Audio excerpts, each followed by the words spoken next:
And breaking news now coming in, Bangladesh's ruling, or the Awami League in fact, has raised fresh allegations over electoral irregularities after video circulating online reportedly shows a presiding officer signing a blank result sheet inside a polling booth on the night before voting was due to begin. The footage is said to be from Barguna-1 constituency. Awami League leaders claim the incident, if verified, could seriously undermine the credibility of the electoral process. I do want to bring in CNN News 18's Pallavi Ghosh joining us live with more details. Pallavi, you're stationed at a very important polling booth, so give us a sense of what you're witnessing and also these worrying reports that have started to emerge already.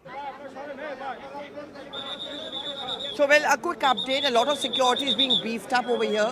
Both Muhammad Yunus as well as Tariq Anwar Zia, who's a BNP chairperson, will be coming here anytime now to cast their vote. So this is, you can see the huge amount of media presence, foreign media of course, and that's also because it's really a high-stake election.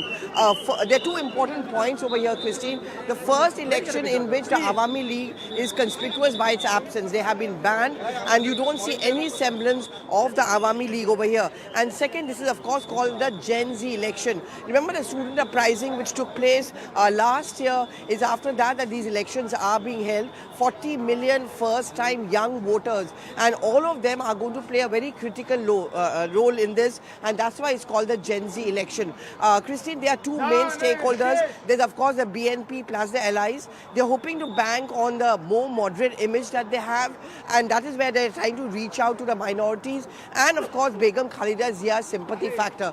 On the other hand is of course the Jamaat, and the Jamaat of course, despite the image about them of being extremely radical, is trying to go in for an image perception. But those videos have been out really, Christine. Those videos tell the lie. They point out that how Jamaat has, in many cases, many of the candidates, has actually ended up threatening the minorities, asking them to vote for them, or else they're going to play action. And again, very quickly, yes, there have been reports already surfacing since late last night of, votes being cast, ballot boxes being opened, money being exchanged, and all of this. In fact, one Jamaat leader has already been arrested because he was trying to bribe. Just before I toss back to you, you can see the kind of festive spirit over here.